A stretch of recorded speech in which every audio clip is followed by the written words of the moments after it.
We came from Iceland. Hopefully you've seen a video from Iceland over to Amsterdam. We're visiting with some friends in the next few days down in Boskop and a couple other towns here. We came to the botanical garden here in Amsterdam. It's called De Hortus, which just means the garden. And this is one of the coolest layouts to show you basically the evolutionary groupings of these the plant families. I've talked about a lot over the years. I've just kind of thrown in occasionally that magnolias are amongst the oldest flowering plants on the planet. Calycanthus, when we've talked about calycanthus, is one of the older flowering plants. Laurels are in that group. They have basically the first area here is some of the oldest flowering plants, water lilies, and then it fans out how the evolution of these plant families and plant groupings, emerged into asters back in a section back over here, and roses back in a section over here, and other monocots, and all the separation of these flowering plants over time. And it's laid out in this really cool grid that you can learn, how these plants, the first of the flowering plants, started and evolved into many of the other things. But the funny thing is, we still, many of our garden plants are in these groups. Of the original flowering plants are still ones we use in our gardens. But this is definitely a garden worth coming to. There's some it's in Dutch, but they have English. They have English on the signs for the most part. We talk about, people ask me, why I don't use more common names, or if I throw out too many Latin names, sometimes get criticized a little bit for it. But you come here, they've got a whole nother set of common names on top of, they have the Latin names here, and they have the plant families that they're in on the signs and everything. So I can come here having known the Latin name, and I have no problem here. But if I didn't, I'm just looking at their common name on the top of that sign, and it would be very difficult to learn anything, to get anything out of this garden. So I highly recommend, over time, it takes time, to learn as many of the Latin names and the families that they reside in, because then when you come to, it doesn't matter what garden you go to on earth, if they're labeled like this one is, labeled well like this one is, you're going to be able to basically communicate with this garden.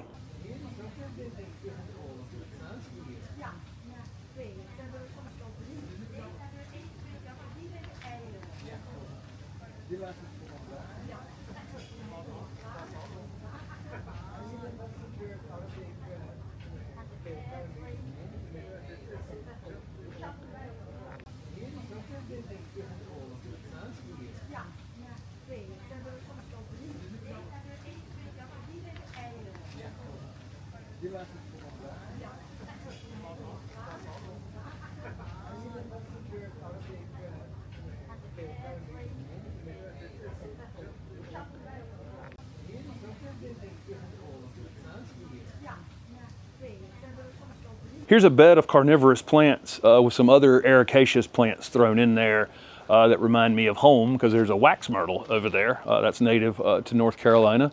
Over on the left, we've got blueberries in here, but then there's a lingonberry, which is not native to our area, but we put one of them in the garden recently, so that was interesting to see in this garden in Amsterdam.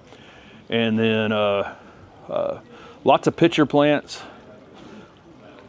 lots of Venus flytraps, and it's kind of funny to see a lot of them say North America is how they'll narrow it down, but then a few of these signs actually just say North and South Carolina, like right here. This mountain sweet pitcher plant just says North and South Carolina right there. More from North Carolina, there's from the eastern part of the United States, there's a black chokeberry in the back. Clethra, which is native to North Carolina. Kind of an interesting, and then all these Sarracenia, which we showed in Wilmington, North Carolina, or just a few weeks ago, and a little piece of footage at the end of a video. There's Aronia back there as well, Steph. Yeah, but this bed's making us feel like home. There's a lot of plants from North America in this particular bed, and it's basically a bog. It's a bog bed. So you know, a lot of these plants, and I've talked about a lot of our native plants, you know, like these wet areas in North and South Carolina, and they created a bed just special for them.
There's a lot of different Solidago in this garden. This is a North American species here, and there's a couple other non-North American species on the other side of the garden, but tons of them overall. This one was, look how beautiful this Baptisia is in the middle of summer.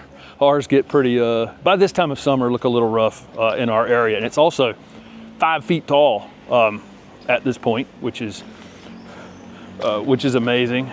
And then Tradescantia, which is another one of our natives, unfortunately is a weed in our Raleigh garden, and I don't necessarily wish this. They've got it contained in here because it can either run or come up from seed wherever. I imagine they're pulling this out of this garden at this point because, you know, native to our area, but terribly kind of hard to garden with.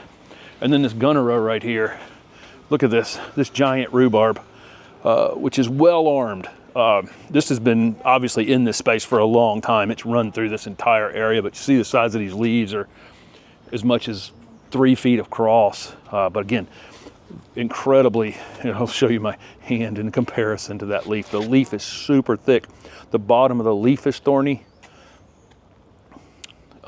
This is hardy down to like negative temperatures, -0 temperatures, so quite, you know, fine in this garden. But it's got thorns on the back of the leaf, thorns on the stem, and I tell you what, it would take a wind to blow this thing over. The flower parts are down here. You can see on the ground down below that. This was apparently a pond at some point, and they filled it in, so I imagine it still stays a little wet down here. But this thing's so rigid. It's not what you think when you stand back looking at it. It looks like it might be delicate, but it is wildly thick.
This is a fun find in here. This is a Torreya taxifolia, which is only native to like a little small space between Florida, Georgia, and Alabama, kind of in a one little tiny space. And unfortunately, in its endemic area, it is succumbed to a fusarium wilt. And of course, people are building houses and all those kinds of things. So this is actually an endangered plant back home, but here's one in the garden here in Amsterdam, which is kind of wild to walk up on it. I knew what this thing was immediately when we walked up. I was like, I'm pretty sure I know a couple nurseries in the southeast, trying to grow, rooting these. They don't root particularly well. It's got a lot of things going against it.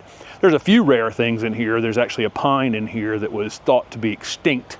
Willemii, I think is the name of it. That was thought to be extinct completely and was found in a couple valleys by someone. And this garden was one of the first gardens that got one, as they've tried to make more. But it was literally only it was a fossil record plant, and then somebody's walking through someplace and finds it. It's kind of interesting. So there's some super rare plants in this mixture as well.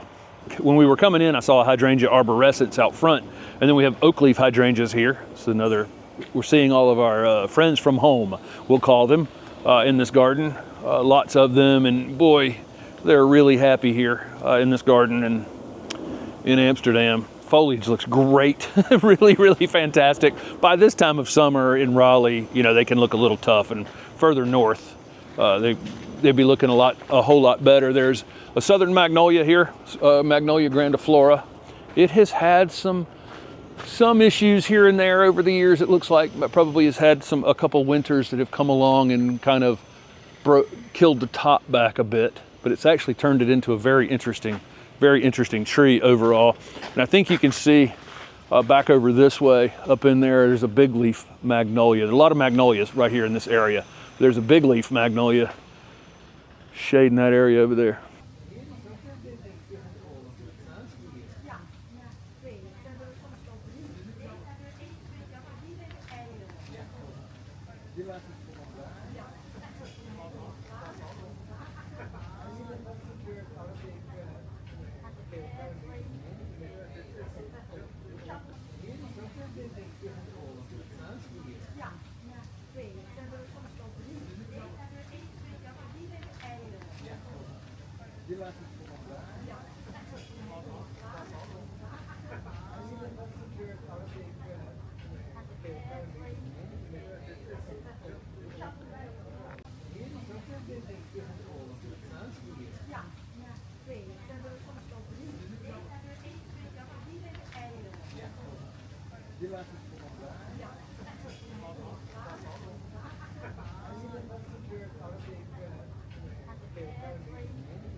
There's a Daphnophyllum macropodium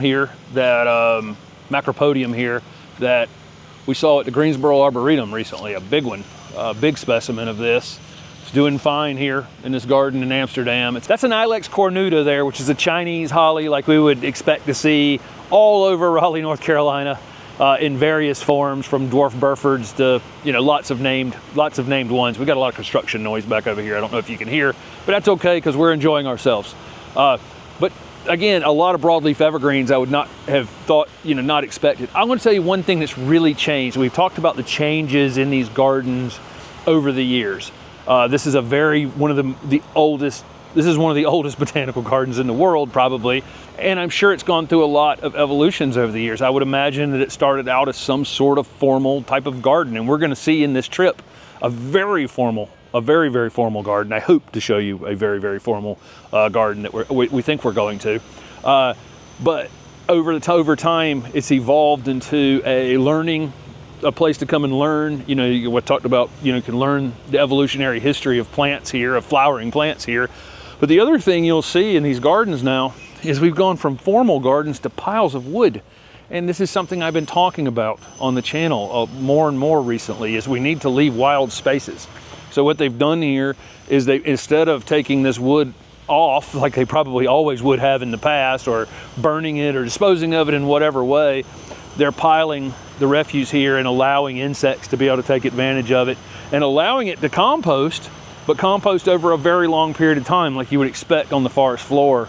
And so, you're going to get all kinds of beetles. I mean, one of those things that I remember as a kid, how many beetles there used to be, and now I just see very few beetles out, just when you're out gardening. That's because a lot of the opportunity for them, has been taken away. Fireflies, I've talked about many times. It's like, what do you plant to get more fireflies? That was a recent question. That's what you do if you want insects and fireflies, in your garden. They have a really beautiful conifer garden here. And what I'll say about this garden overall is it's not very big. If you looked at this on the map of Amsterdam, it's only a few blocks wide maybe.